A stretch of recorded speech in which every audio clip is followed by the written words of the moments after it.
ครับสวัสดีครับผมวิเชียรสัตตธารานะครับก็เป็นคนตำบลบึงลิงนะครับก็มีเขาเรียกว่าสถานะทางสังคมก็หลายบทบาทนะครับตอนนี้แต่ตอนนี้เราอยู่ในบทบาทของนักอนุรักษ์ธรรมชาติทรัพยากรธรรมชาติเรื่องของป่านะครับซึ่งเราทำในเรื่องของทั้งป่าชุมชนแล้วก็ป่าครอบครัวนะครับแปลงนี้เป็นเอ่อแปลงป่าครอบครัวแปลงแรกที่ผมดำเนินการเพื่อให้เกิดเป็นต้นแบบมาเพราะว่าช่วงนั้นยังไม่มีเอ่อการดำเนินการเรื่องของการปลูกป่าในภาคประชาชนเลยนะครับเมื่อภาครัฐให้โอกาสประชาชนออกกฎหมายพระราชบัญญัติสวนป่ามาให้ภาคประชาชนมีโอกาสได้ปลูกป่าผมก็เอาป่าแปลงนี้เข้าสู่ระบบเรื่องของกฎหมายป่ากฎหมายสวนป่านะครับ ก็ปลูกทั่วไปนะครับตอนนั้นยุคนั้นสักเป็นพืชที่มาแรงในภาคอีสานก็เลยลงสักก่อนแต่ผมไม่ลงสักเดี่ยวผมผสมประสานกับสะเดาคนละแถวนะครับก็แปลงนี้ก็ปลูกปี2537นะครับมาถึงทุกวันนี้ก็67ก็ประมาณ30 ปีครับ30 ปีนะครับก็จะเห็นว่าส่วนใหญ่ก็จะเป็นไม้ที่ปลูกนะครับไม้เดิมก็มีบ้างนะครับแต่ส่วนใหญ่จะเป็นไม้ปลูกเพราะว่าก่อนหน้านั้นจะเป็นเอ่อแปลงที่เขาทำเรื่องของไร่ปอนะครับปอที่เขาเอ่อตัดแล้วไปแช่แล้วก็ทำเส้นใยซึ่งตอนนั้นประเทศไทยเศรษฐกิจอันดับหนึ่งของประเทศไทยคือปอนะครับพอตอนนี้ก็แปลงมาเป็นสวนป่าแล้วเป็นแปลงต้นแบบในเรื่องของการทำป่าครอบครัวนะครับของตำบลเมืองลิงซึ่งคงจะได้เล่ากันยาวอยู่นะครับว่าความเป็นมาเป็นไปของป่าครอบครัวเนี่ยมากันยังไงทำไมถึงได้กำหนดอย่างนี้ขึ้นมานะครับไปครับเดี๋ยวจะให้ท่านอาจารย์พาเดินชมสวนนะครับซึ่งวันนี้มีลุงรำด้วยนี่ถือว่าเป็นกัลยาณมิตรด้วยนะครับครับนี่เป็นเครือข่ายส่วนหนึ่งของป่าครอบครัวนะครับครับคือคนมีเยอะก็ปลูกเยอะคนมีน้อยก็ปลูกน้อยก็ไม่จำกัดว่าคุณมีแค่10 ไร่2 ไร่3 ไร่หรือมีแค่มีนาแล้วก็สามารถที่จะเอาแปลงนาขุดสระขึ้นมาฝั่งสระสามารถทำเป็นป่าเป็นป่าครอบครัวในรูปแบบหนึ่งเหมือนกันนะครับถึงจะเล็กแต่ก็ใหญ่ด้วยหัวใจใช่ไหมครับลุงลำครับผม ไปครับเดี๋ยววันนี้เราได้รับเกียรติจากท่านอาจารย์วิเชียรนะครับแล้วก็ลุงรำเนาะครับได้พาเดินชมสวน ซึ่งที่เมืองลิงเนี่ยนะครับได้ทราบข่าวจากท่านอาจารย์วิเชียรว่ามีการขยายป่าชุมชน แล้วก็ป่าครอบครัวเนี่ยมีการปลูกป่าไปแล้วน่าจะอยู่ที่ราวๆประมาณ1,000 กว่าไร่ได้นะได้ครับ1,000 กว่าไร่อาจารย์ครับที่ไปที่มาที่มีการขยายจากป่าเนี่ยคือแต่ก่อนก็คือรัฐไม่ได้สนับสนุนส่งเสริมใช่ไหมครับแต่ว่าพอช่วงหลังมาเนี่ยรัฐได้สนับสนุนแล้วก็ใช้พื้นที่ตรงเนี้ยเป็นพื้นที่แรกจากนั้นเนี่ยขยายไปสู่ชุมชนต่างๆในตำบลเมืองลียังไงครับอาจารย์ครับมันขยายทั้งแบบโดยตรงแล้วก็โดยอ้อมนะครับโดยตรงหมายถึงว่าพยายามหาสมาชิกเพื่อที่จะเข้าโครงการปลูกป่าของรัฐไร่ละ3,000ช่วงนั้นก็ของตำบลเมืองลีนี่มีสมาชิกเข้าโครงการเยอะมากแล้วสมาชิกส่วนใหญ่ก็จะเป็นที่เรียกว่าแปลงที่มีคุณภาพตรวจรับผ่านไม่สร้างความหนักใจให้กับเจ้าหน้าที่ฝั่งไม้ของสุรินทร์นะครับไม่เหมือนหลายพื้นที่นะครับ ก็มีปัญหาอุปสรรคเยอะแยะไปหมดนะครับเราจะไม่กล่าวถึงส่วนอีกอันหนึ่งก็คือเรื่องของกฎหมายที่เป็นข้อจำกัด หลังจากที่มีพระราชบัญญัติสวนป่าแล้วนะครับพอมีปัญหาเรื่องของการปลูกป่าภาครัฐก็จะบอกว่ามีพรบสวนป่าแล้วรัฐบาลราชการให้โอกาสคุณสามารถปลูกตัดแล้วก็สามารถจำหน่ายได้แต่กระบวนการเรื่องของการทำเรื่องนี้นี่มันมี15 ขั้นตอนนะครับระยะเวลาก็ยาวนานมากนะครับจึงเป็นข้อจำกัดในการที่จะเพิ่มสมาชิกป่าครอบครัวนะครับหลังจากนั้นเราใช้แปลงนี้แหละครับเป็นไม้สัก นะครับ ไม้สักที่อยู่ในแปลง เพื่อทำให้มันสะดวกยิ่งขึ้นว่ากฎหมายพระราชบัญญัติสวนป่า2484ที่บอกว่าไม้สักไม้ยางนาแล้วก็มาเพิ่มเติมตอนปี57อีก ประเภทไม้พยุงอีก15ชนิดครับ เกิดในราชอาณาจักรก่อนที่จะตัดฟันต้องขออนุญาตนะครับ เราเลยใช้แปลงนี้ฟิลเทสครับฟิลเทสเรื่องพรบสวนป่านะครับ เราใช้วิธีการตัด แล้วก็ขออนุญาตดำเนินการตัดดำเนินการแปรรูปดำเนินการที่จะทำให้มันเกิดผลประโยชน์โดยตรง เพื่อที่จะใช้ไม้ได้ปรากฏว่าเราใช้เวลา1 ปีในการฟิลเทสเรื่องนี้ครับนะครับ เป็นปัญหาอุปสรรคในเชิงปฏิบัติมาก หลังจากที่เรารวบรวมข้อมูลเสร็จแล้ว เราทำงานร่วมกับวรรณศาสตร์ชุมชนเพื่อคนกับป่าหรือรีคอบครับนะครับ ก็ได้นำเรื่องนี้ประมวลภาพตัวนี้เข้าไปสู่ระดับชาตินะครับ ว่าพื้นที่ที่เป็นโฉนดมีกรรมสิทธิ์เต็มที่ แต่เรื่องของการทำบ้านไม้เนี่ยในสวนป่าที่ปลูกเองอะไรเองยังมีข้อปัญหามีอุปสรรคอยู่เยอะครับนะครับ ก็เลยเรียกร้องให้ยกเลิกมาตรา7นะครับ ซึ่งโชคดีมากวันนั้น ท่านรัฐมนตรีว่าการกระทรวงทรัพยากรธรรมชาติและสิ่งแวดล้อมเข้าไปประชุมด้วย แล้วก็ดูเห็นข้อมูลตรงนี้ ท่านสั่งให้กรมป่าไม้ไปทบทวน สุดท้ายก็ได้ยกเลิกมาตรา7นะครับในปี2560ต่อเนื่องมาจนถึงเข้าสู่กระบวนการรัฐสภานะครับ แล้วประกาศในราชกิจจานุเบกษาในเดือนเมษายน2562นะครับ สุดท้ายหลังจากนั้นการปลูกป่าบูมทั่วประเทศครับ เพราะทุกคนมีสิทธิ์ที่จะปลูกป่า แล้วก็สามารถดำเนินการกับไม้ของตัวเองได้อย่างอิสระนะครับ มีการรับรองตัวเองได้อะไรได้นี่มันเป็นจุดประกายหนึ่งนะครับทำให้เครือข่ายป่าครอบครัวนี่ขยายได้เร็วขึ้นครับนะครับ แต่ว่าช่วงแรกๆเนี่ยสมาชิกของป่าครอบครัวที่ตำบลเมืองลิงนี่มีสมาชิกจำนวนเท่าไหร่นะครับอาจารย์ครับแรกๆเลยนะครับแรกๆเลยนี่เรามีสมาชิกแค่10 กว่าคนนะฮะ10 กว่าคนเราเลือกคนที่มีหัวคิดยุคนั้นนะครับ เมื่อปีพศ2552นะครับ ตอนนั้นกระแสเรื่องของยางพาราเนี่ยโอ้บูมมากนะครับยางพารากิโล180 บาทใครๆก็เศรษฐกิจต้องการนะครับ ปากท้องครอบครัวต้องการป่าซึ่งเป็นเขาเรียกว่าพ่อแม่ปู่ย่าตายายรักษามาตามวัฒนธรรมดั้งเดิมก็คือทำนาทำสวนทำไร่ต้องมีป่าตัวเองไว้ อย่างน้อยตอนนั้นก็ไว้ปล่อยตัดเลี้ยงที่เป็นควายที่เราใช้ไถนาเนี่ยขึ้นสู่เข้าสู่เขาเรียกว่าหัวไร่ปลายนาเนาะครับโนนของตัวเองรักษาไว้อยู่ตกมาถึงลูกหลานคนที่มี5 ไร่10 ไร่ทำลายออกหมดเลยแล้วไม่เหมือนสมัยก่อนที่จะต้องตัดแล้วก็ใช้แรงคนบอกคำเดียวนะครับแมคโครบริษัทหรือผู้รับเหมาบอกว่าคุณอยากได้ไม้เอาเลยขอเพียงให้คุณมาเอาต้นป่าฉันออกนะครับตอนนั้นนี่โอ้กระแสเรื่องยางพารามารุนแรงมากนะครับ เราก็เลยมีความคิดคุยกันในวง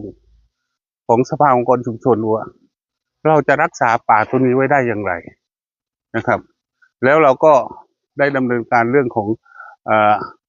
วิเคราะห์สุดท้ายตกผลึกว่าคนกลุ่มนี้เราต้องศึกษาแล้วก็ดึงเข้ามาแล้วก็ศึกษาว่าอะไรเป็นสิ่งที่เขารักษาป่าของเขาไว้ได้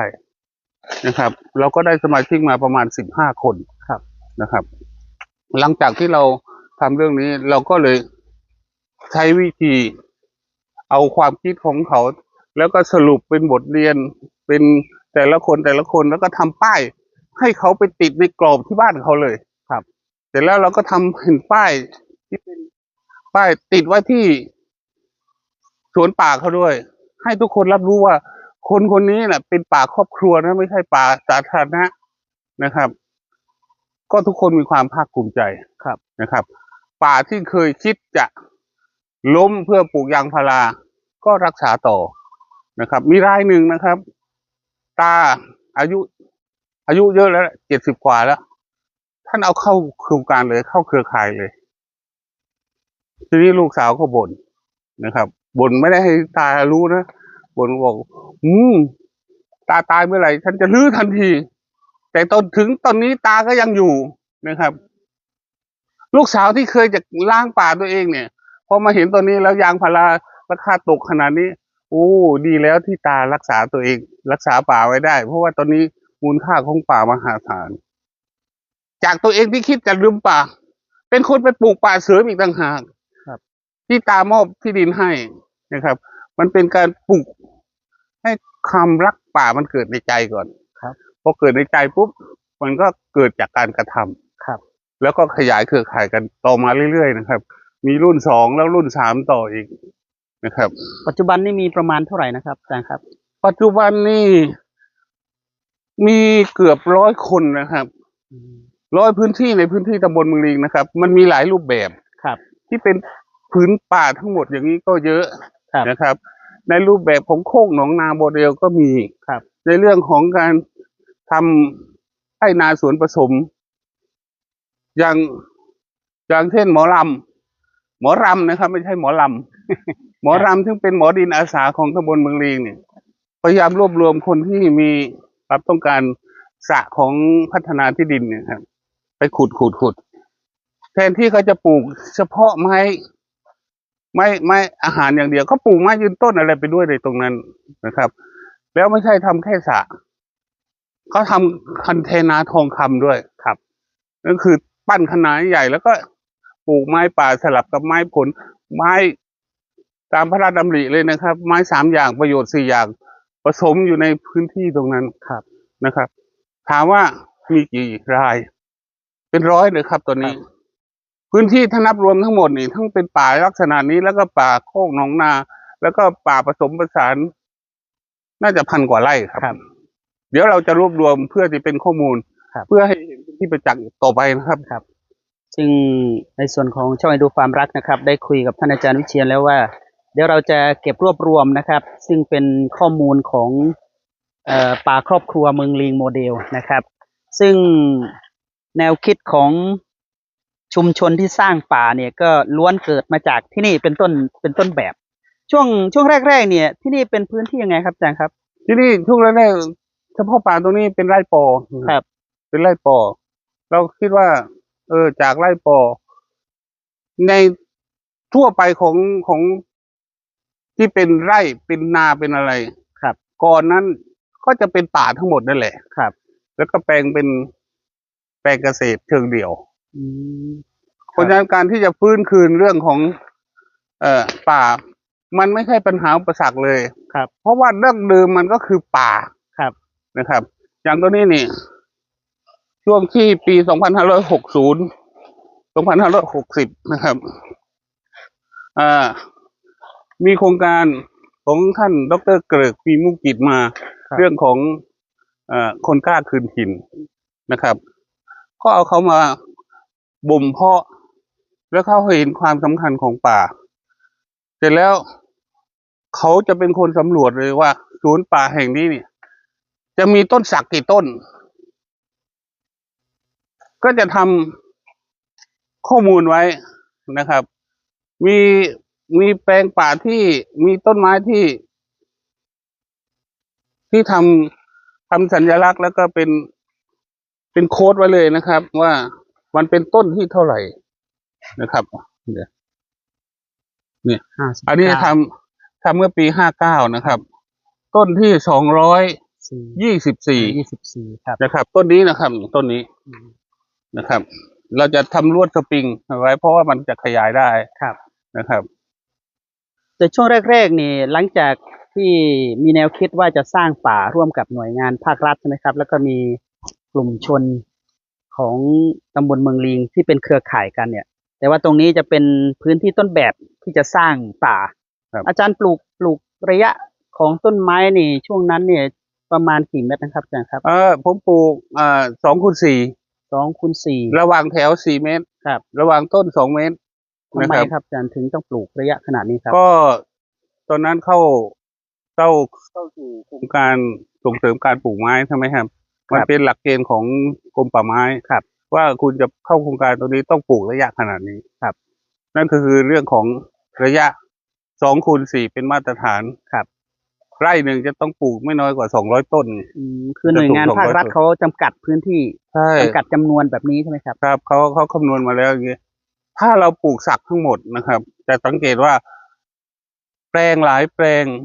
ที่ปลูกสักทั้งหมดเป็นป่าเชิงเดี่ยว ครับ เขาจะปลูกสัก2 คูณ 4หมดเลย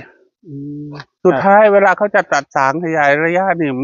มันทำใจไม่ได้อะ ครับ ที่จะตัดต้นสักออก สุดท้าย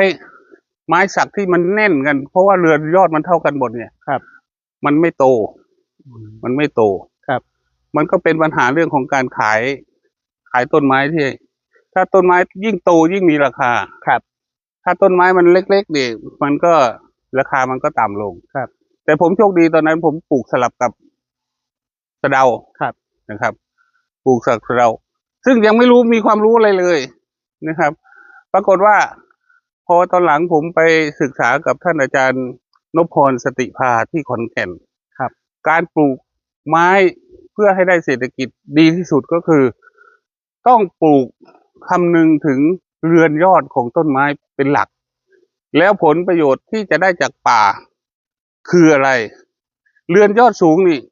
มันต้องใช้เวลาเยอะ แล้วก็ปริมาณมันจะต้องโต ครับ ระยะเวลามันนาน เพราะฉะนั้น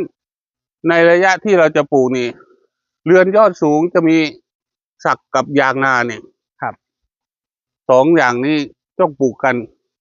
ห่างกันไม่น้อยกว่า12 เมตร ในช่วง12 เมตรนี้เอาเรือนยอดกลาง ไม่ว่าสะเดา ไม่ว่าประดู่พยุง ต้นแดงสลับเข้าไปได้เลย ครับ แล้วในช่วงที่อยู่ในตรงนี้ก็ต้องเอาไม้ที่เป็นไม้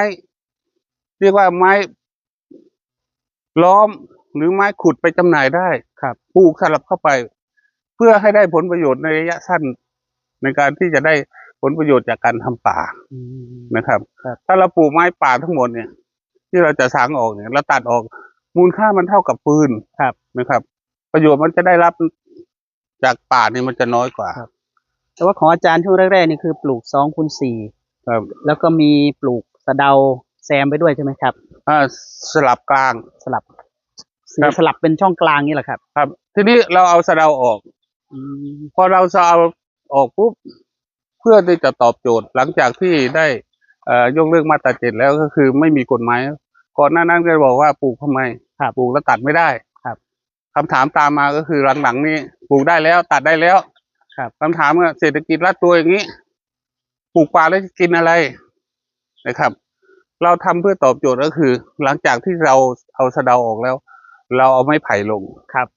ซึ่งมันไม่ไปรบกวนกันนะครับ แล้วสิ่งที่เราจะได้ก็คือ1 ลำไม้ไผ่ ครับ อันที่ 2คือหน่อไม้นะครับ หน่อไม้ที่จะเกิดจากการปลูกสลับตรงนี้เนี่ย มันจะเห็นผลในระยะเร็วขึ้น แทนที่เราจะรอตัดไม้สัก เราก็จะได้ไม้ไผ่ เสร็จแล้วเราก็จะได้หน่อไม้ ครับ เป็นเศรษฐกิจที่ทำให้ครอบครัวเราอยู่ได้ ครับ นะครับ ในช่วงแรกๆนี้ทำไมต้องเลือกไม้สักมาปลูกครับอาจารย์ โอ้ตอนนั้นเนี่ยใครปลูกไม้สักนี่มันกำลังกระแสมันกำลังมาแรงว่าสักทองใครไม่ปลูกสักทองนี่เชยว่างั้น ครับ ๆ แต่ว่าต้นกล้าเนี่ยอาจารย์นำ ตอน มา ลูก จากไหน แรก ค ๆ รับ ก็ต้องไปซื้อครับ ครับ เลือกซื้อเขาตอนหลังๆมาทางราชการก็เพาะแจกได้นะครับ เพราะก่อนนั้นไม้สักหนึ่งมันเป็นไม้ที่อยู่ทางภาคเหนือ ครับ พอมาภาคอีสานปุ๊บมันเกิดได้ดี ครับ เนื้อไม้ก็ดีมากด้วย ครับ นะครับ เพราะมันจะโตช้ากว่าสักทางเหนือ ครับ นะครับ นี่ฮะ ดูต้นสักนี่ได้ทำข้อมูลก็คือปี2559ใช่ไหมครับอาจารย์ ครับ แต่ว่าปลูกก่อนหน้านั้นไหมฮะ ปี37ครับ ปลูกปี37แต่ว่ามาเก็บข้อมูลช่วงปี2559ถ้าปลูกปี37ก็คือ ตอนนี้ก็อายุประมาณราวๆ30 ปีโอ้นี่ฮะ30 ปีก็ค่อนข้างใหญ่นะครับอาจารย์ ครับ แต่ว่าตรงกลางของอาจารย์เนี่ยจะเห็นชัดนะครับ ว่ามีการปลูกไผ่ก็คืออยู่ในช่องกลางเหมือนท่านอาจารย์บอกว่าพอเราสางหรือเอาต้นสะเดาออกไปแล้วเนี่ย ตรงกลางจะมีพื้นที่ว่าง แต่ว่าสักก็ยังคงอยู่นะครับอาจารย์เนาะ ครับสักอยู่เพราะว่าเรือนยอดมันสูงเลย ครับ เดี๋ยวผมจะพาไปดูสะเดาทำไมต้องเอาออก ครับ สะเดามันจะถูกสักคลุมแล้วก็ทำให้มันไม่โต เป็นธรรมชาติของมันเลย ครับ แต่ที่แทนที่เราจะได้ผลประโยชน์จากอื่น เราก็เลยเอาสะเดาออกเลย ครับ แล้วก็ปลูกไผ่ไอ้ที่เห็นไผ่ตัวนี้เป็นไผ่หก ครับ เขาเรียกว่าหกยักษ์นะครับปลูกมา4 ปีแล้ว ครับ นะครับ ไอ้ตรงกำลังแซมตรงนี้อีกนี่เป็นไผ่สร้างมน ครับ นะครับไผ่สร้างมนนี่ปลูกได้2 ปีนะครับนี่กำลังขึ้นแทงลำขึ้นนะครับ อันนี้ไผ่สร้างมน เดี๋ยวก็สามารถปลูกแซมลงไปได้นะอาจารย์เนาะ ได้ครับได้เพราะว่าหน้าแรงนี่สักมันจะใบมันร่วง ครับ มันจะทิ้งใบสักจะทิ้งใบหมดเลยหน้าแรงนี่จะ ครับ แดดจะลงถึงหมดนะครับ ไม่เหมือนไม้อื่นที่เป็นไม้พื้นถิ่นของเราเนี่ย มันจะไม่ทิ้งใบนะครับ บนพื้นที่18 ไร่เนี่ยต้นสักนี่มีประมาณเท่าไหร่ครับอาจารย์ ตอนนี้หลังจากที่เอาสะเดาออกจะเหลืออยู่ไร่ละ100 ต้น อ๋อ ครับ แต่หลังจากที่เราสำรวจแล้วมันจะมีส่วนหนึ่งที่มันตายโดยธรรมชาติ ครับ ผมก็คิดว่าเหลืออยู่ประมาณ80% 80%ก็อย่างน้อยก็80 ต้นต่อไร่ ครับ 18 ไร่18 ไร่ก็ไม่ต่ำกว่า1,000 กว่าต้นนะฮะ ครับ 1,000 กว่าต้นเนี่ยถ้าผมจะตัดทยอยตัดไปเรื่อยๆเป็นบำนาญผมคิดว่าผมตัดได้อีกหลายปีนะครับ ครับ เคย ปี มี หนึ่ง คนมาขอซื้อไหมครับอาจารย์ครับ มีคนมาขอซื้อครับ ครับ แต่ผมไม่ขาย เขาจะให้หลายล้านเลยนะครับ ครับ เพราะว่าเขาเห็นแล้วมันโตไง โตแล้วก็มองว่าโอเคเลย ลำต้น แต่ ตรง ผม ด้วยนะครับอาจารย์ ไม่ขาย เนาะ ผมจะปลูกไว้เพื่อให้เกิดแรงบันดาลใจคนที่อยากปลูกป่า ครับ บอกว่าป่ามันปลูกได้นะ ครับ เราซื้อเวลาให้กับลูก นี่เรา30 ปี เดี๋ยวต่อไปลูกเราตอนนี้อายุ30-40 กว่า เขาก็เสียอายุมาตักต้นนี้ก็อยู่ประมาณ50 ปี ครับ แล้วให้เขามาจัดการเองแล้วแต่เขาจะทำยังไง ถือว่าเป็นไม้มรดก เป็นเงิน นะครับ ออมนะครับอาจารย์เนาะ ครับ โอ้นี่ฮะ ใหญ่มาก ดูลำต้น น่าจะอยู่ที่ราวๆเกือบ1 คนโอบได้นะครับอาจารย์เนาะ ครับ โอ้ นี่ฮะ ใหญ่โตมาก เอาลุงรามโอมให้ดูหน่อย ลุงรำโอ ลุงรามโอมต้นนั้นก็ได้หนึ่ง ต้นนี้ใหญ่สุดหรือยังครับอาจารย์ครับลุง ก็ รำ ส่วนใหญ่อยู่ในระดับนี้แหละเป็นส่วนใหญ่นะครับ ประมาณนี้ฮะ นี่ครับ โอ้1 โอมดีๆ พอ โอม ดี มันติดเลย ไม่ติด ติดแล้ว ไม่ติดพุงลุงรำนะฮะ อืม ลุงรำโอบดู ได้1 โอบไหมฮะ โอ้พอดีนะพอดี1 โอบ ถ้าตีเป็นเงินนี่จะประมาณสักกี่บาทครับอาจารย์ครับนี่ ก็ไม่ต่ำกว่า10,000นะครับ โอ้เพราะนั้นตีราคา ถ้าสมมติว่าเราตีราคาทั้งหมดนี่มีประมาณ80% 80% 80% ของ ของแต่ละไร่ ครับ นั้น18 ไร่ลองคูณดูนะฮะ อืม อันนี้คิดแบบคร่าว อืม ๆ คือต้นละ10,000นะครับ โอ้โห ก็หลายล้านนะฮะ เพราะฉะนั้นในปลูกป่าแล้วจะได้อะไรเนี่ยผมคิดว่าอาจจะต้องคำนึง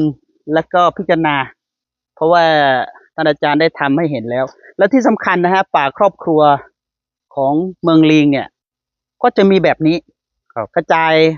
บนพื้นที่ประมาณ1,000 กว่าไร่ ครับ เดี๋ยวเราคงได้ทยอยเก็บข้อมูลไปฝากให้กับทุกท่านนะครับ ครับระยะแรกเราปลูกหญ้าด้วยนะครับ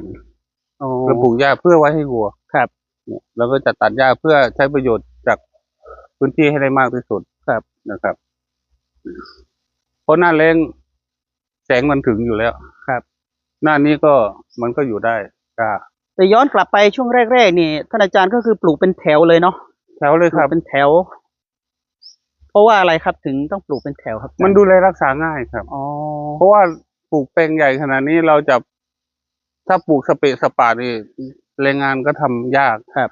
เป็นแถวเพื่อจะได้รถเข้าไปทำความสะอาด ครับ ไถพรวนแล้วก็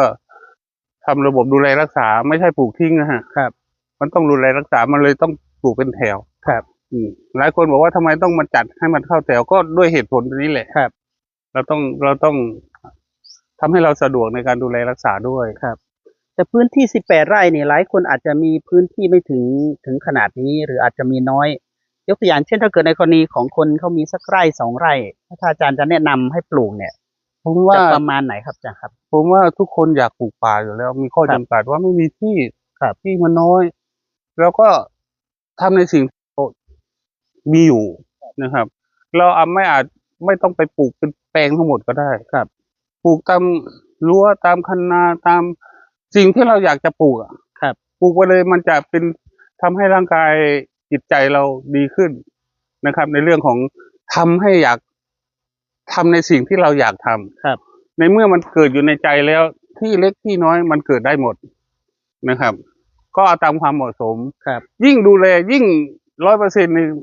มันขึ้นง่าย ครับ ถ้าปลูกยิ่งเยอะนี่โอกาสมันจะรอดมันก็มี ครับ อย่างที่เห็นนะครับ มันก็ไม่ได้โตหมดทุกต้น เห็นท่านอาจารย์บอกว่าเวลาปลูกป่าเนี่ย หรือปลูกต้นไม้บนพื้นที่ ถ้าจะกรณีอยากจะปลูกทีก็คือ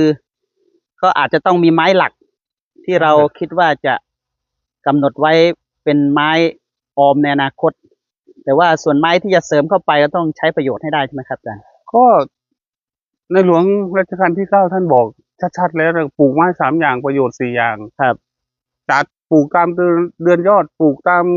ประโยชน์ที่จะได้รับ ครับ ปลูกตามที่เราอยากจะปลูกอ่ะ ครับ ทำได้หมดเลยนะครับ เราออกแบบของเราได้หมดเลยนะครับ แล้วมันจะมีความสุขนะครับ เมื่อผลผลิตมันออกมาแล้วเขาบอกว่ามีการวิจัยว่าคนเรานะถ้าได้เข้าป่าได้อะไรนี่เหมือนกับได้อาบป่า ครับ อาบป่านี่มันมีโอโซนหรืออะไรจากป่านี่ซึมซับเข้าไปทำให้ร่างกายเราแข็งแรงนะฮะนะอย่างน้อยๆเราต้องลุยป่าแล้ว ครับ ออกกำลังกาย ก็แสดงว่าถ้าเกิดมีพื้นที่น้อยเราก็ปลูกไป แต่ว่าเน้นป่าประโยชน์3 อย่าง ป่า3 อย่างประโยชน์4 อย่าง ใช่ ครับก็ ในห สา ลวง มารถ ท่าน ใส่ บอก เข้า ให้ ไป แล้ว ครั ท่า บ นทฤษฎีเยอะแยะไปหมดเลย ครับ แล้วก็ดึงมาใช้ให้เหมาะสมกับตัวเรา ครับ นะครับป่าครอบครัวนี่มันเป็นของครอบครัวแล้วครอบครัวจะออกแบบยังไงก็ตามความต้องการของครอบครัวเลยนะครับ จะเป็นเรื่องของโคกหนองนาโมเดลก็ยิ่งดีนะฮะคือมันจะต้องปลูกในสมัยนี้มันไม่ใช่ปลูกเพื่อ ถ้ารัฐบาลปลูกนี่ปลูกให้ได้ป่าอย่างเดียว เพื่อได้ความสมบูรณ์ได้โอโซน แต่ภาคประชาชนปลูกนี่ปลูกยังไงเศรษฐกิจไปด้วยกัน คนต้องอยู่กับป่าได้ ป่าต้องเลี้ยงคนต้องเลี้ยงป่า ครับ นะครับป่าครอบครัวนี่มันเป็นเอกสิทธิ์เต็มที่อยู่แล้วที่ครอบครัวจะทำยังไงได้ ครับ โดยเฉพาะแถบเรานี่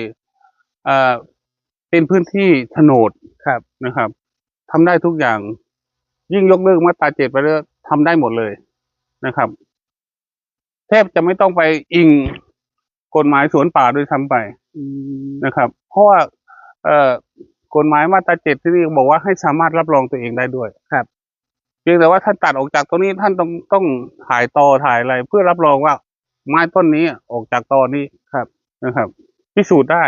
แสดงว่าป่า ย้อน คร ก อ ลั บบ ครัว ได้ ของที่นี่ก็คือ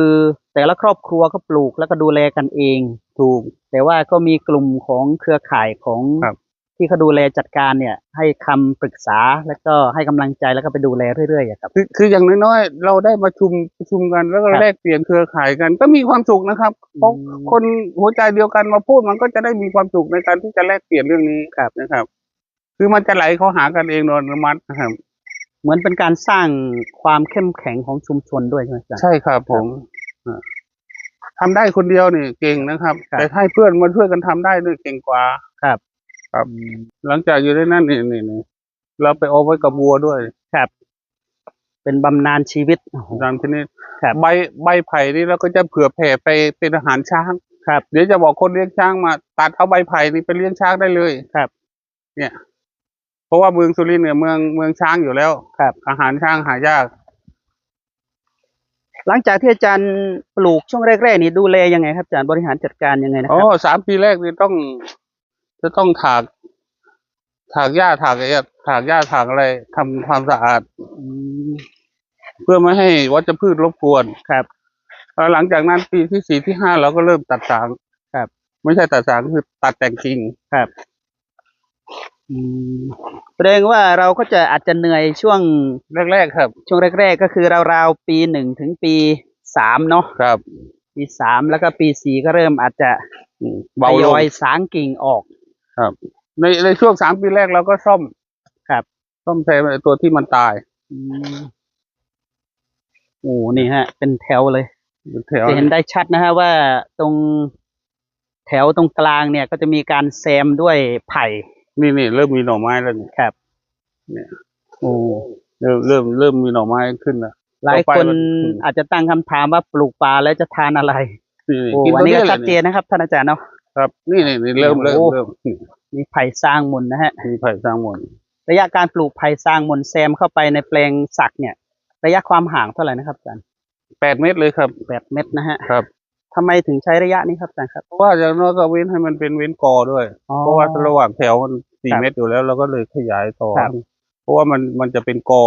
สะดวกต่อการเอารถเข้า ครับ ทำความสะอาดด้วยในอนาคต ครับ เราไม่ปลูก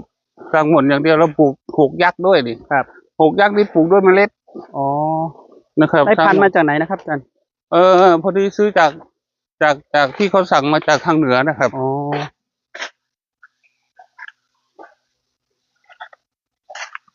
นี่อันนี้ยังไม่เป็นหน่อนะครับ มันต้องตั้งตัวเป็นลำก่อน อืม ใช่ไหมลุงล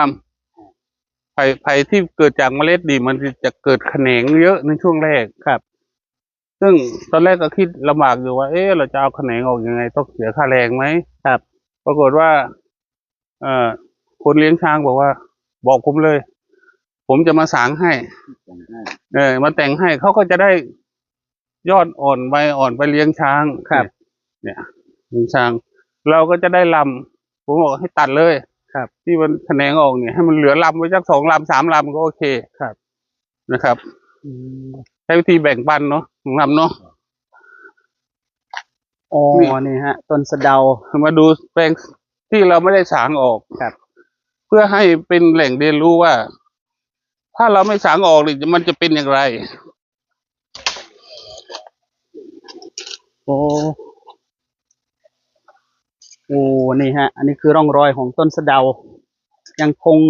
เหลือให้เห็นอยู่ เราไม่ได้สางออกหมด ครับ แต่ไม้สะเดาที่เอาออกนี่เอาไปทำอะไรครับอาจารย์ ไปทำก่อสร้างเป็นทำคอกวัว ไปทำรั้ว ก็คือยังใช้ประโยชน์ได้ ใช้ อีก ประ เย โย อะ ชน์จากสะเดานะครับ ครับ แล้วบางจุดที่มันเราใช้ประโยชน์ไม่ได้เราก็ทำฐาน ครับ นะครับ โอ้ จะเห็นว่า นี่ฮะ ต้นสะเดาจะถู สมบูร ก ณ์มาก ยอดสักนี่คลุมโดยอัตโนมัติ ครับ พอถูกคลุมปุ๊บสะเดาจะไม่โตแล้วเนี่ยสะเดาจะไม่โต จะให้เห็นเรื่องระยะการปลูกแล้วก็ชนิดเรือนยอดที่เราจะปลูก ครับ ถ้าเราปลูกสักทั้งหมดนะสักจะไม่โต ครับ เพราะสักมันจะแข่งกันโตอย่างเดียวแข่งกันสูงอย่างเดียว โอ้ นี่ฮะ จะสังเกตใช่ไหมครับว่า สักในที่มันมีการรบกวนเรื่องความสูงนี่มันจะไม่โต ครับ ไม่โตเท่ากับสักที่เราสางขยายระยะออกไปแล้ว ครับ แสดงว่า คือถ้าในกรณีที่ปลูกถี่เราอาจจะได้เห็นความสูง ครับ แต่ลำต้นมันอาจจะยังไม่ใหญ่มากใช่ไหมครับ ตามสูตรของกรมป่าไม้เลย2 คูณ 4 ครับ แต่มันเป็นชนิดเดียวกัน อืม พอชนิดเดียวกันปุ๊บมันก็แข่งกันสูงไง ครับ แต่ทีนี้ถ้าเป็นต่างชนิดกัน อย่างที่บอกว่า อาจารย์นุพลบอกว่า ต้นสักเนี่ยปลูกกันอย่างน้อย12 เมตรนะครับ แล้วก็เอาเรือนยอดกลางไปแซมไว้ ครับ และในระหว่างเรือนยอดกลางก็เอาไม้ขุดล้อมไปลง 3 ปีแล้วก็ขุดขาย ครับ นะครับ หรือไม่ก็อาจจะเอาสมุนไพร สมุนไพรลง ครับ สมุนไพร อัน แล้ นี้ วก็ จะเห็นว่าเถา ลงเข้าไปด้วย เถาเถาสมุนไพรนี่ก็จะเกิดขึ้น แต่เหล่านี้มันเกิดขึ้นเองใช่ไหมครับ เกิดขึ้น อาจารย์ เองครับ เพราะว่า มัน เหมือน ให้ ป่า เอง มันอุดมสมบูรณ์แล้วมันก็ ก็มากับนก ครับ มากับสัตว์ป่า ครับ ที่เขาเอามาอาศัยอยู่ไก่ปลาเยอะมากตอนนี้ อืม นะครับ เหมือนเห็นท่านอาจารย์บอกว่ามันก็เหนื่อยราวๆปีถึง4 ปีเนาะ ปีครับ หลังจากนั้นนี่ทุกอย่างก็จะ ให้ธรรมชาติเขา ครับ ดูแลกันนะครับ นี่มันก็จะมีพวกต้นวอนต้นอะไรขึ้นนะครับเป็นอาหารได้ ครับ เนี่ยต้นวอนจะขึ้นมาเต็มเลย อุดมสมบูรณ์มากครับ ครับ และที่สำคัญนี่ที่เราเดินมานี่ดินจะนุ่มมาก ครับ ก็คือเหมือนเป็นซากใบไม้ซากพืชที่มันร่วงลงมา แล้วก็ย่อยสลายเป็นปุ๋ยนะครับอาจารย์เนาะ เราจะทำปุ๋ยหมักเราก็มาขูดเอาหน้าดิน ครับ ในป่านี่แหละเราไป ครับ ผสมในกองปุ๋ยหมัก บางคนยังตั้งคำถามอยู่ว่า ปลูกป่าแล้วกว่าจะได้ใช้ประโยชน์กว่าจะได้รายได้เนี่ยท่านอาจารย์มีแนวคิดยังไงกับเรื่องนี้ครับอาจารย์ครับ ผมว่าการปลูกป่านี่ไม่จำเป็นต้องมีรายได้จากป่าโดยตรง ครับ มีเครือข่ายของเครือข่ายป่าครอบครัวเลย ครับ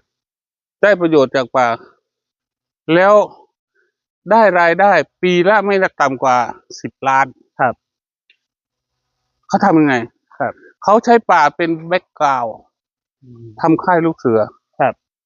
เขาได้ประโยชน์จากป่าโดยที่ไม่ต้องตัดป่าออกสักต้น ครับ เนี่ยรายได้มันเกิดจากกระบวนการคิดและกระบวนการลงทุน ครับ เสริมเข้าไปด้วย เดี๋ยวนี้หลายที่พอมีป่าปุ๊บก็จะทำเรื่องของร้านกาแฟ ครับ หาคนที่เป็นโคเดียวกันนี้ก็จะมีรายได้จากตรงนี้เกิดขึ้น ครับ นะครับ ส่วนคนอื่นๆที่ไม่สามารถที่จะลงทุนในลักษณะนี้ได้ก็คือทำปศุสัตว์ ครับ นะครับเลี้ยงวัวเลี้ยงควายเลี้ยงอะไรที่มันสามารถเรามาปลูกหญ้าในพื้นที่ป่าได้ ครับ นะครับเผลอๆก็ไล่เข้าป่าได้เลย อืม เนี่ย มันจะเป็นทางอ้อม ครับ แทนที่จะต้องนอนรอ ให้ต้นไม้มันโตรอตัด ครับ นะครับ อีกอย่างหนึ่งท่านทราบไหมครับว่าโซลาร์เซลล์เนี่ยเราต้องลงทุนเพื่อให้ได้พลังงานแสงอาทิตย์ที่มันข้ามหัวเราไป ไม่รู้กี่ร้อยกี่พันวัน ครับ ถ้าเราไม่มีเงินซื้อพลังงานแสงอาทิตย์ตรงนี้มาแปลงได้เนี่ยเราทำยังไง ต้นไม้ครับ ใบทุกใบเป็นโซลาร์เซลล์หมด อืม แปลงพลังงานแสงอาทิตย์มาเป็นเนื้อไม้ เป็นเนื้อไม้ที่สามารถให้ประโยชน์จากพระอาทิตย์ที่ข้ามหัวเราทุกวันเนี่ย ครับ ดึงมาใส่ตรงนี้เลยนะครับ แล้วเราก็จะได้ ตอนนี้มีเรื่องของคาร์บอนเครดิต ครับ นะครับ เรื่องคาร์บอนเครดิตนี่ต่อไปถ้ามีเรื่องคาร์บอนเครดิตที่มันชัดเจนรัฐบาลสนับสนุนจริง ๆ ไม่ใช่ปล่อยให้นายหน้ามาวิ่งหา ไม่รู้ผลประโยชน์ตกกับใคร รัฐบาลก็ยังไม่ชัดเจน หน่วยงานก็ยังเกี่ยงกันอยู่ว่าเป็นหน้าที่ของธกส.หรือเปล่า หรือเป็นของกระทรวงทรัพย์ หรือเป็นกระทรวงของพลังงาน ยังไม่ได้คุยกัน ครับ ถ้าคุยกันตกผลึกเมื่อไหร่ ผมว่าคนที่มีป่าเนี่ย มีรายได้มั่นคงครับ ครับ มันไม่ได้ไปตกไปอยู่กับนายหน้าที่กำลังวิ่งหากันอยู่ตอนนี้ ครับ นะครับ โอ้ นี่ฮะ และที่สำคัญนี่เห็นได้ชัดเลยครับลุงรำพูดแล้วนะฮะตะกี้ก็คือสมุนไพรเยอะมาก แล้วสมุนไพรเหล่านี้นี่ไม่ได้ซื้อมาปลูกขึ้นเองโดยตามธรรมชาติสมมติว่าเรามีหัวในเรื่องของการต่อยอดเรื่องสมุนไพรก็ถือว่าเป็นรายได้หลักอีกทางหนึ่งนะครับอาจารย์เนาะ ครับ ที่ ผม สามารถที่จะทำให้เกิดรายได้ได้ ครับ และที่สำคัญนี่เหมือนที่เราได้เดินคุยกับท่านอาจารย์ครับ เพราะว่าเนี่ยดูดินเนี่ยนุ่มมาก แล้วก็เป็นซากพืชซากกิ่งไม้ซากใบไม้ที่ย่อยสลายเนี่ย สามารถเอาไปทำเป็น โอ้ปุ๋ยได้ ดินปลูกได้ หลายคนบอกว่าปลวกคือตัวร้าย ครับ ในการกัดนู่นกัดนี่แต่คนปลูกป่าว่าปลวกคือตัวสำคัญในการที่จะย่อยสลายเป็นวงจร ที่ว่าเป็นวัฏจักรของการย่อยสลายที่ดีมาก ครับ ไม่มีพิษภัยกับ ครับ ถ้าไม่มีปลวกนี่ โอกาสย่อยสลายมันนานมาก ครับ นะครับ เรามีจุลินทรีย์ มีเชื้อรา มีอะไรย่อยสลายตัวนี้ครับ มันเป็นวงจรของธรรมชาติ ช่วงมันใบมันหล่นเนี่ยหรือว่าเดินช่วงเดือนเมษาเนี่ยใบไม้กับนี่ กรอบกรับกรอบกรับเลย นั่นคือปุ๋ยทั้งนั้นเลย ทรัพยากรที่สามารถเอาไปทำเป็นปุ๋ยได้ ครับ หลายคนพูดอย่างนี้ครับอาจารย์ครับว่า ปลูกป่าแล้วมันทำให้เหนื่อยน้อยลง มันคือยังไงครับอาจารย์ครับ ทั้งเหนื่อยน้อยลง มันอยู่ที่การแปลคำนิยาม ครับ เหนื่อยน้อยลงอย่างไร ครับ นะครับ ถ้าเปรียบเทียบกับคุณทำไร่ทำนา ถึงเวลาฝนตกมาปุ๊บรีบต้องไถแล้วลงทุนแล้ว ค่าไถก็ไม่ใช่ว่าไถทีเดียวเสร็จ ครับ ไถแปร ไถดะแล้วก็มาไถแปรมาคลาดมาหวานข้าวต้องลงปุ๋ยกว่าจะได้ผลผลิตกี่ขั้นตอนล่ะ ครับ แต่ปลูกปลานี่ขั้นตอนเดียว มันก็เลยเหนื่อยน้อยลง ครับ หลังจาก5 ปีไปแล้วนี่เหนื่อยแล้วลงแน่นอน แล้วก็ทำกิจกรรมที่มันสามารถได้จากป่า ครับ ก็จะเหนื่อยบ้างไม่ใช่ว่าไม่เหนื่อย ครับ การได้เดินเข้าป่านี่เหงื่อออกอะไรออกนี่มันก็ทำให้ก็เรียกว่าได้ประโยชน์จากการได้เข้าป่า ครับ สุขภาพก็ดีขึ้นถามว่าการเหนื่อยนี่เป็นประโยชน์ไหมเป็นประโยชน์ใครไม่เหนื่อยเลยเดี๋ยวติดเตียงครับ ครับ ครับ อันนี้สำคัญนะครับ ผมคิดว่าเป็นแนวคิดที่เราจะต้องใส่ใจนะครับ แต่ที่สำคัญที่สุดนี่การปลูกป่าไม่ใช่ว่าเราจะได้ประโยชน์คนเดียว โลกก็ได้ ได้ทุกคน ครับได้ทุกคน เพราะว่าปัจจุบันนี้ที่ผ่านมาช่วงหน้าร้อนที่ผ่านมาเราเห็นได้ชัดเจนนะครับว่าร้อนมาก แต่ว่าใครที่ปลูกป่านี่จะเห็นภาพชัดเจน ทีนี้เริ่มมีลำแล้วลุงลำแถวนี้เริ่มมีลำ สวย แล้ว มากครับ เพราะว่ามันเป็นไม้ที่เกิดจากเมล็ด ครับ อายุจะยืน ไผ่อะไรนะครับอาจารย์ ไผ่หกครับ อ๋อ หกยักษ์เขาเรียกว่าไผ่หกยักษ์ โอ้สวยงามมากฮะครับนี่ดู เดี๋ยวพวกเล็กๆนี่ก็เดี๋ยวจะให้คนเลี้ยงช้างเข้ามาตัด ครั ไป บ ให้ช้าง เขาทานหน่อไหมครับอาจารย์หรือว่า ก็ทานหน่อครับ ใช้ลำทานหน่อก็ได้ ใช้หน่อ ใช้ลำก็ได้ ใช้หน่อ ใช่ไหมครับ ส่วนใหญ่ก็ใช้หน่อครับ ใช้ลำก็ได้ ครับ ลำมันจะใหญ่ โอ้นี่ฮะ ลำจะใหญ่กับลำทีก็ลำแตกก็เดี๋ยวต่อไปก็จะตัดพวกนี้ไปให้ช้างเนี่ย ครับ ลำเล็กๆเล็กๆนี่ตัดไปให้ช้างเออก็ให้มันเหลือ ให้มันเหลือแต่ลำปีต่อไปก็ เอาหน่อมันนี่ไม่รู้รายได้ ผมยังไม่ได้คำนวณเลย ครับ 1 กอเนี่ย อย่างน้อยสัก10 หน่อได้ไหมลุงลำนะนะสิบหน่อหน่อละกี่กิโล3 กิโล2 กิโลต่อหน่อถ้าหน่อใหญ่ๆอันนั้นเป็นแขนงมันหรอกไม่ใช่ ถ้าหน่อใหญ่จริงๆมันก็จะไม่ต่ำกว่า1 กิโล 2 กิโล 10 หน่อก็100 กิโลแล้ว ครับ แล้วผมมีอยู่ประมาณ800 กอ ครับถ้าสมมติว่า คูณไปสิ ตอน ครับ กิ่งด้วยนี่โหราคาก็จะได้ ครับเป็น ราร าย ย ได้ ได้ อีกครับ อีกทางหนึ่ง ขยายปักต่อ ครับ เลย ปัจจัยอะไรที่ทำให้ป่า ครอบครัวของที่นี่ประสบผลสำเร็จและก็สามารถขยาย เป็นปึกฐานแล้วก็ทำให้ชุมชนเข้มแข็งในเรื่องของการปลูกป่าได้ครับอาจารย์ เราให้ความสำคัญกับคน ครับ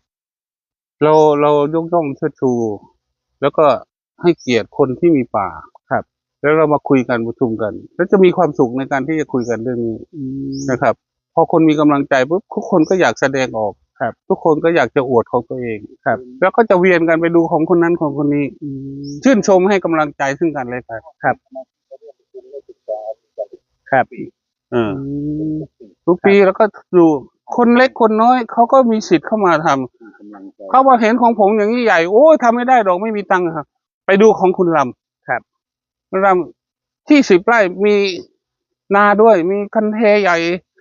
มีเขาก็สามารถปรับตัวเขาได้ครับเขามีสภาพยังไงเขาสามารถปรับได้หมดเลยครับนะครับ แต่ว่าปัญหาที่เจอนี่มีไหมครับ ที่เกี่ยวกับการทำป่า ครอบครัวแบบเนี้ยฮะ ปัญหาก็คือคนที่อยู่ในครอบครัวเขาเองนั่นแหละยังไม่เข้าใจว่า ครับ สิ่งที่มันได้จากป่ามันคืออะไรครับนะครับเพราะเขาจะมองเรื่องของรายได้อย่างเดียว แต่ถ้าทุกคนมาช่วยกันดู แล้วก็ทำอะไรในป่าตรงนั้น รายได้มันออกจากป่าเยอะมาก เขาจะไม่บ่นเลย อ อ๋อ แต่ส่วนใหญ่คนที่ไม่เข้ามาแล้วก็มัวแต่ไปวิ่งหาเงินที่อื่น ครับ นะครับ ยิ่งวิ่งมันยิ่งหนีนะครับ แต่พอมาจบที่ป่าเงินมันอยู่ในป่านั่นแหละ ครับ นะครับ แสดงว่าเหมือนคล้ายๆกับใช้โมเดลของมาดูของคนที่เขาทำ ครับ แล้วก็มาพูดคุยกัน อ่า ก็คือในกรณีที่หลายคนอาจจะไม่เข้าใจ ครับ ก็เข้ามาร่วมพูดคุยกับกลุ่มสมาชิก ครับ แล้วก็พาไปดูตัวอย่าง ครับ แบบนี้ใช่ไหมครับ ใช่ ครับ หลายรูปแบบ ครับ ไม่จำกัดว่าคุณจะต้องทำแบบผมนะ คุณจะต้องทำแบบราชการทำอย่างนี้นะครับ ไม่ต้องไปฟิกว่าจะต้องทำสระกว้างยาวขนาดไหน ครับ ออกแบบในใจท่านเลย อืม นะครับ เมื่อทุกคนมีความสุขทุก ค คน ล้ายๆ ก็ กับว่า ได้ เอาคอนเซปต์ให้ได้ก่อนใช่ไหมครับ ใช่ผม แต่ว่า ว่า ทราบอีกอย่างหนึ่งครับว่านอกเหนือจากอาจารย์ปลูกป่าแล้ว อาจารย์ยังปลูกป่าหลายรูปแบบเนาะเพราะว่าเพื่อเป็นแหล่งศึกษาด้วยหลากหลายวิธี ใช่ เพราะอะไรครับอาจารย์ครับ ผมได้ทดลองหลาย ๆ เรื่องนะครับ คือพระพุทธเจ้าบอกว่าใครบอกอะไรก็อย่าเพิ่งไปเชื่อ ครับ ตราบใดที่คุณยังไม่พิสูจน์ให้รู้ว่าจริงหรือไม่จริง ครับ นะครับ อย่างกรมป่าไม้ให้มาทำแล้วก็ทำแต่ทำไปแล้วเราก็ไปพลิกแปลงรูปแบบของเรา ครับ นะครับ มันก็จะเห็นรูปแบบหลายอย่าง นะครับ ครับ ยิ่งตอนพยุงมีราคาเยอะๆเนี่ย คนแห่มาปลูกพยุง ครับ แล้วเราจะปลูกพยุงได้ยังไง ครับ ปลูกลงไปวัวควายเข้าเต็มหมด แล้วก็ใช้โมเดลเรื่องของการปลูกยางพารารักษาพยุง ครับ เรื่องนี้เดี๋ยวคุยกันต่อ ครับ นะครับ โอเคครับ ผมว่าคลิปนี้เดี๋ยวเราจะจบเพียงแค่นี้แล้วก็จะมีเรื่องต่อไปที่เราจะไปสานต่อก็คือ ไปดูในส่วนของป่าที่ท่านอาจารย์วิเชียรนะครับ แล้วก็เครือข่ายสมาชิก ซึ่งวันนี้ก็มีลุงรำด้วยครับ เดี๋ยวเราจะไปดูว่า การปลูกป่าเนี่ยไม่ได้จำเพาะเจาะจงวิธีการใดวิธีการหนึ่ง แต่ ถูก ว่า ต้องครับ ต้องไปปรับแล้วก็พลิกเพลงดู แล้วเราก็จะเห็นว่าวิธีการไหนที่ดีที่สุด โอเคครับ เดี๋ยวเราจะไปดูในส่วนของคลิปต่อไปครับ ขอบคุณท่านอาจารย์วิเชียรครับสำหรับคลิป ขอบคุณ นี้ ครับ ขอบคุณลุงรำครับ สวัสดีครับ